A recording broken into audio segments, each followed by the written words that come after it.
지난 주간 우리 갑작스러운 어목자 권사님 소천 소식에 많이들 놀라셨죠. 바로 며칠 전까지 함께 신앙생활을 하던 우리 권사님의 소천은 우리에게 많은 것들을 생각하게 합니다. 장례 예배를 집례하면서도 제가 계속해서 천국의 소망에 대해서 또 믿음의 삶에 대해서 말씀을 드렸지만, 우리가 죽음 앞에 서게 되면 모든 사람이 비슷한 생각을 하게 되는 것 같아요. 죽음에 대해서 그리고 하늘나라에 대해서 생각하게 되지요. 더군다나 가까운 사람들, 함께했던 사람들의 죽음은 우리에게 더 많은 것들을 생각하게 하고 더 깊은 생각을 가지게 하는 것 같습니다. 근데 우리가 분명하게 기억할 것은요, 믿음의 사람들에게 죽음이라는 것은 더 이상 두려움이나 저주가 아니라는 것이죠. 오래 살았다고 해서 복 받은 거 아니고요, 일찍 하나님 부르셨다고 해서 저주받은 거나 혹은 복이 없는 게 아니죠.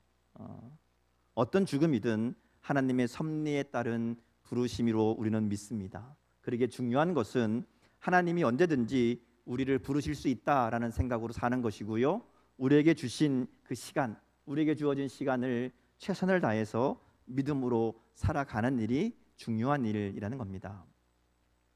여러분은 어떠신가요? 여러분, 지금이라도 하나님이 여러분을 부르시면 감사함으로 하나님 앞에 나아갈 수 있는 준비가 되어 있습니까? 여러분, 하나님이 지금 여러분 부르시면 여러분 뭐라고 이야기하실 것 같으세요? 어떤 분들은 아유, 주님 기다렸습니다. 왜 이제야 부르십니까? 나 좀 빨리 데려가시지. 얼른 데려가 주세요. 이렇게 말씀하는 분이 있을 거고요. 또 어떤 분들은 하나님 조금만 기다려 주시면 안 될까요? 제가 못한 게 있는데, 아직 마무리 못한 게 있는데, 해야 할 일이 있는데 라고 말할 수도 있습니다. 어떤 분들은 그런 분이 없기를 바라지만 아직 천국에 갈 확신이 없어서 죽음이 두려운 분도 있을 수 있습니다. 또 어떤 분들은 주님 부르시면 부르시니까 가야죠. 어쩔 수 없이 가긴 가겠는데, 근데 주님, 하나님 나라보다 여기가 더 좋은 것 같은데요. 이런 마음일 수도 있습니다. 여러분 어떠신가요? 여기가 좋습니까? 천국이 좋습니까? 빨리 가고 싶으십니까? 아니면 조금이라도 더 있고 싶으십니까? 예. 저도 설교 준비를 하면서 가만히 생각해 보니까 분명히 하나님이 언제든지 부르시면 가겠다라는 마음은 분명히 있는데, 근데 하나님 나라를 사모하고 기다리는 마음은 많지 않았던 것 같습니다. 천국의 소망을 이야기하고 하늘의 상급을 이야기하지만 나의 관심은 천국에 가는, 하나님 부르시는 그곳에 가는 것보다 이 땅에서 어떻게 하면 하나님 백성으로 하나님의 은혜를 누리며 살아갈 수 있을까, 어떻게 하면 하나님을 기쁘시게 하는 삶을 살 수 있을까, 여기에 더 관심과 마음이 있다는 것을 생각하게 되었습니다. 근데 여러분, 우리에게는 이 두 가지 삶에 대한 소망이 다 있어야 됩니다.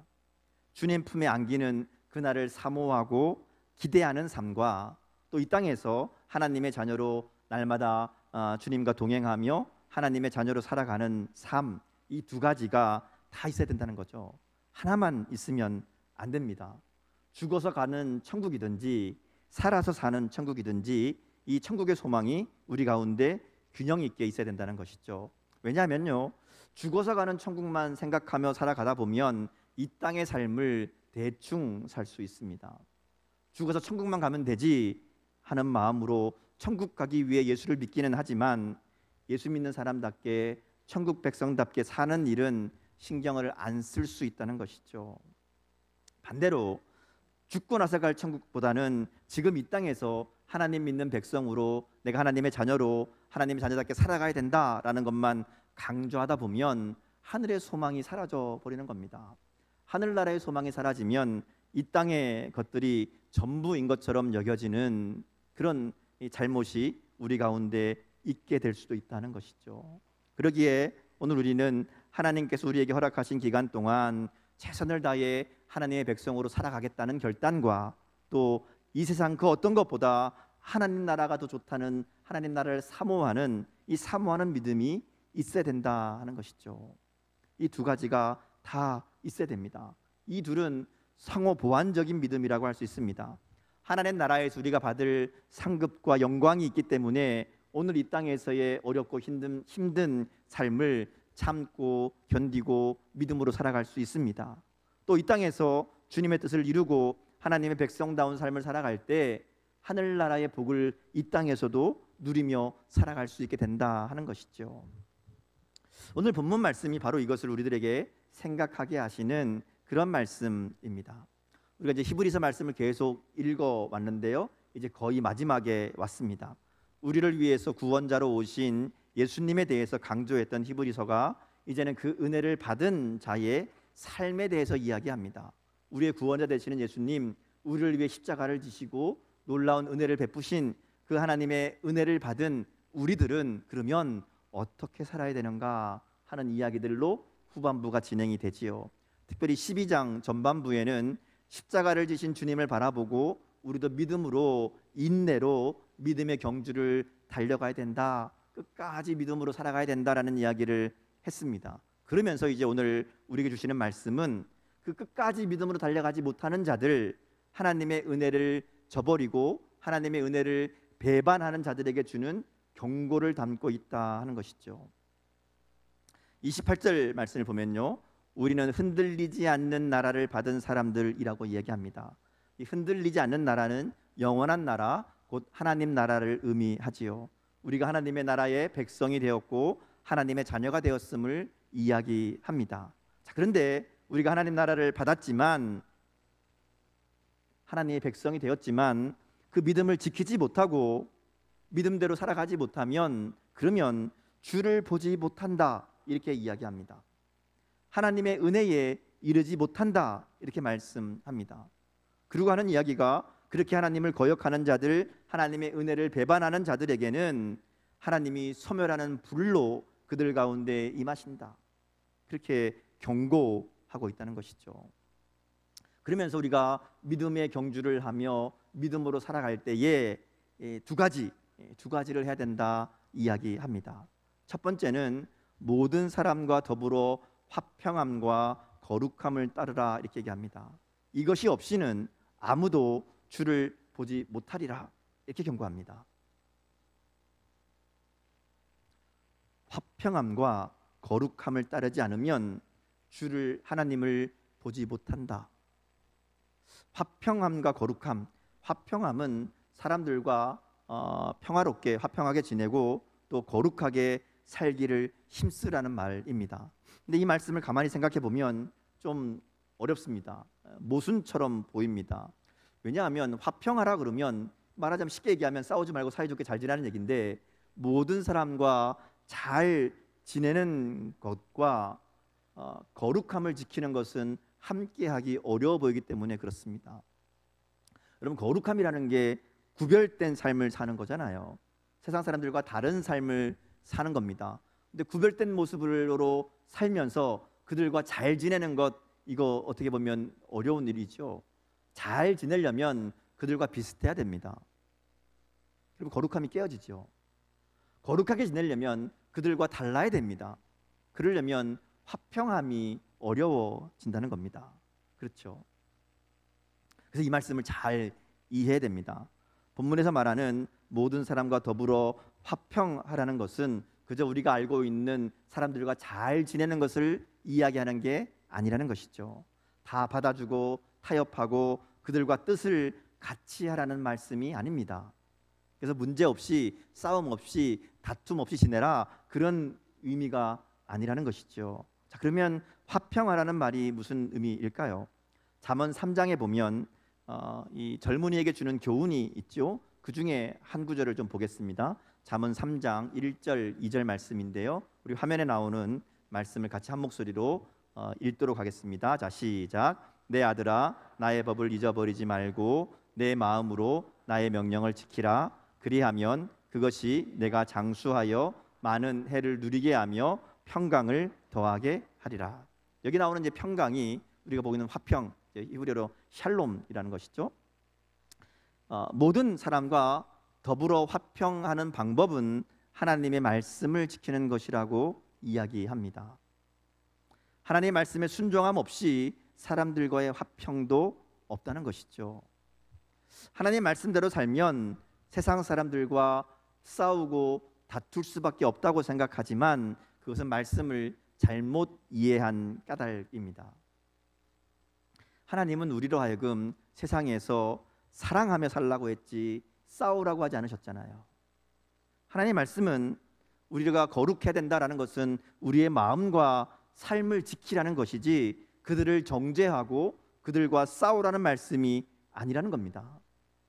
오히려 말씀에 순종하는 삶은 세상 사람들보다 더 높은 수준의 도덕적인 삶을 요청하는 거고요, 세상 사람들보다 훨씬 더 윤리적인 삶을 사는 겁니다. 쉽게 말하면 그들은 도저히 따를 수 없는 사랑의 삶을 사는 것이 말씀대로 사는 삶이라는 것이죠.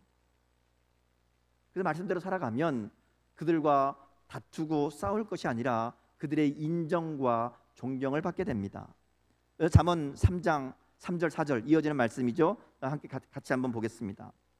같이 읽습니다. 자, 시작. 인자와 진리가 내게서 떠나게 말고 그것을 내 목에 매며 내 마음판에 새기라. 그리하면 내가 하나님과 사람 앞에서 은총과 귀중히 여김을 받으리라.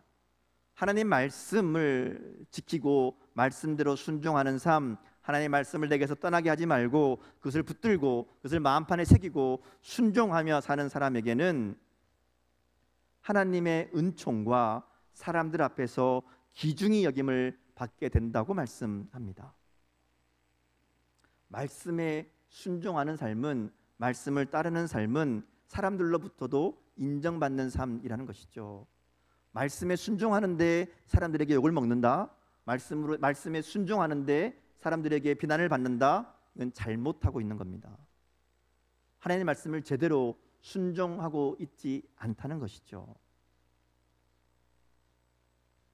말씀에 순종하는 삶은 하나님과 사람 앞에서 은총과 귀중히 여김을 받는 삶입니다.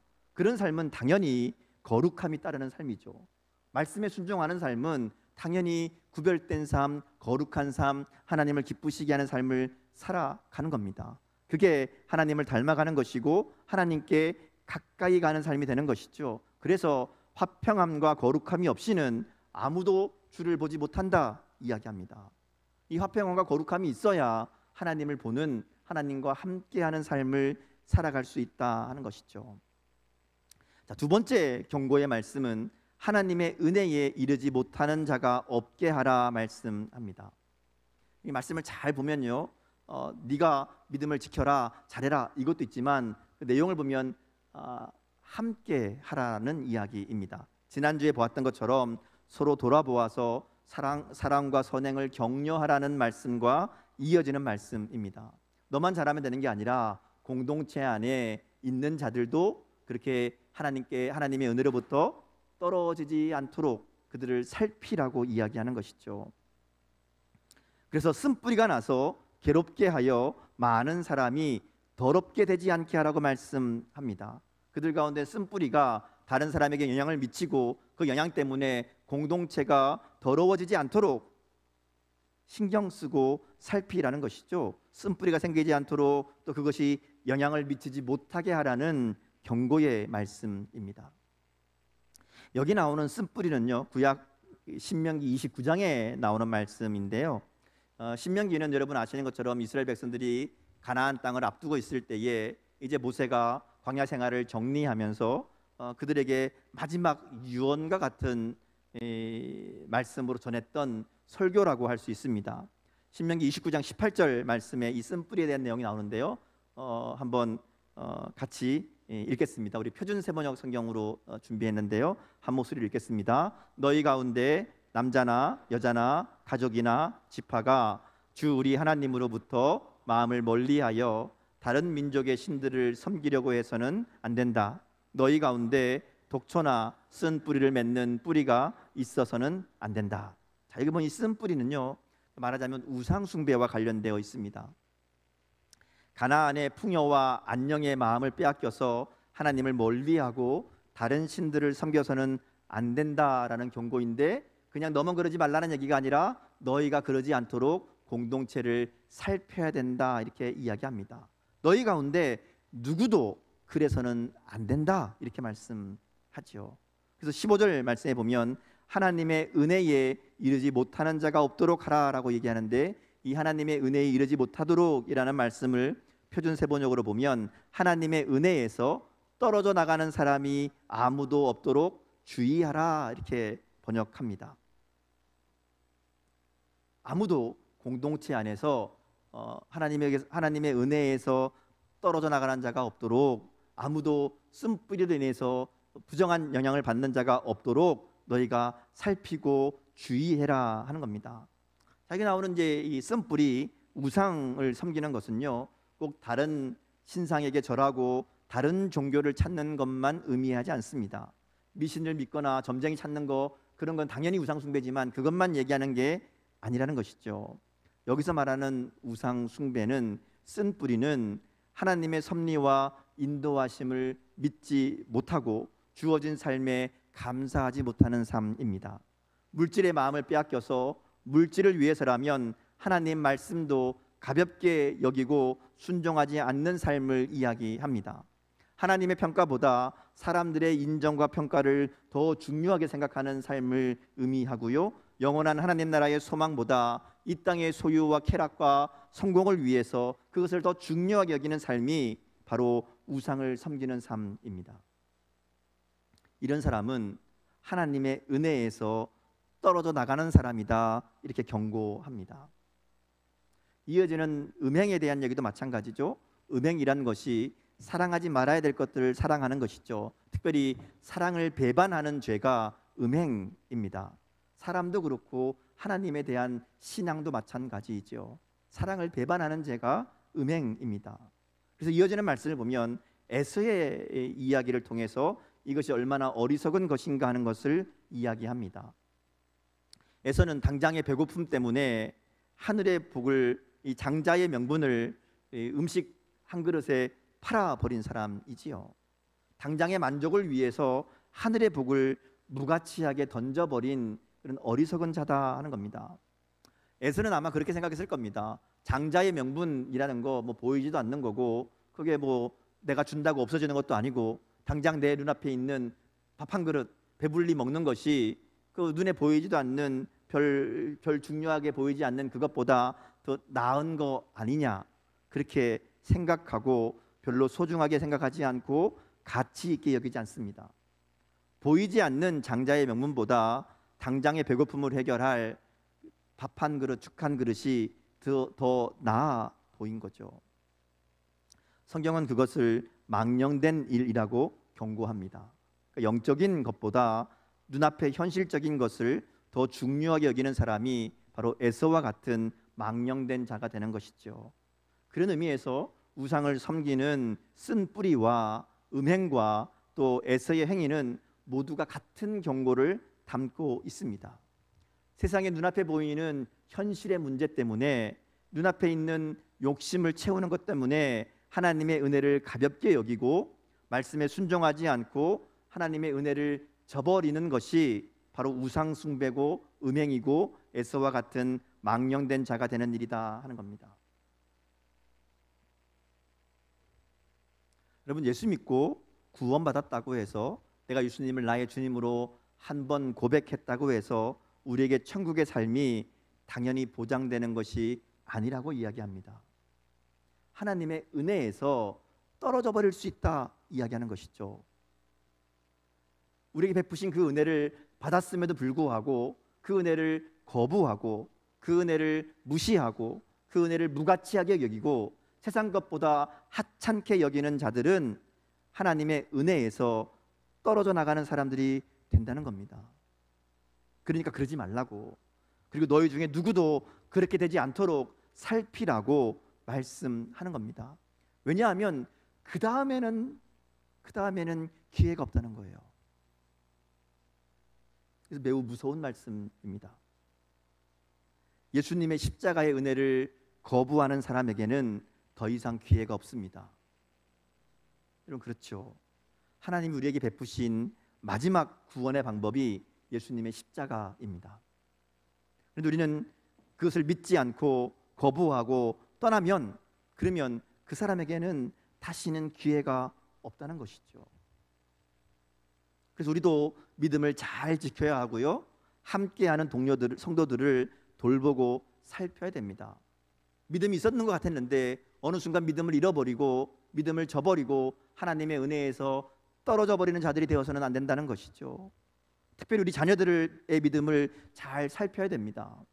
믿음으로 살아가야 되는데 믿음 잊어버리고 하나님의 은혜를 우습게 여기고 하나님의 은혜를 하찮은 것으로 여기고 예수님을 떠나버린 자, 하나님의 은혜에서 떨어져 나간 사람이 되어서는 안 된다는 것이죠. 자, 그러면서 이제 구약 시대의 이스라엘 백성들의 이야기를 합니다. 시내산과 시온산 이야기를 하죠. 이것은 이제 구원받은 방법에 대한 이야기입니다. 앞에서 계속했던 이야기에 반복되는 이야기죠. 시내산에서 모세가 율법을 받을 때에 하나님이 그들 가운데 임재하십니다. 막 우레와 번개가 있고 빽빽한 구름이 있고 불이 있고 너무 놀랍고 두려운 광경에 백성들이 두려워 떨고 있죠. 모세도 두렵다고 얘기할 정도로 무서운 광경이 그들 가운데 있습니다.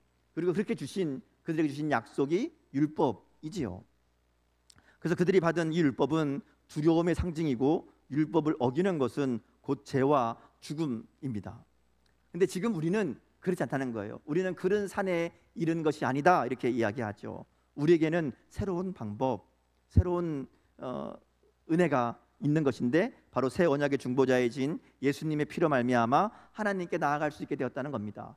구약의 성도들은 하나님께 나아갈 수도 없고 나아가려고 해도 두려움과 떨림으로 무서움 가운데 있었지만 우리는 예수님의 은혜를 받은 자들은 하나님 앞에 담대하게 나갈 수 있는 예수님의 십자가의 은혜로 말미암아 하나님을 만나고 하나님의 은혜를 누리는 그런 삶을 살게 되었다 하는 겁니다. 자, 근데 문제는 뭔가 하면 그렇게 무섭고 두렵게 하나님 앞에 나갈 수도 없을 정도로 그랬던 구약의 율법을 어겨도 죽음으로 심판받았는데 그것과는 비교할 수 없는 예수님의 십자가의 은혜를 받은 너희가 그 은혜를 배반하면, 그 은혜를 버리면 그럼 너에게 주어질 것이 무엇이겠느냐 하는 겁니다.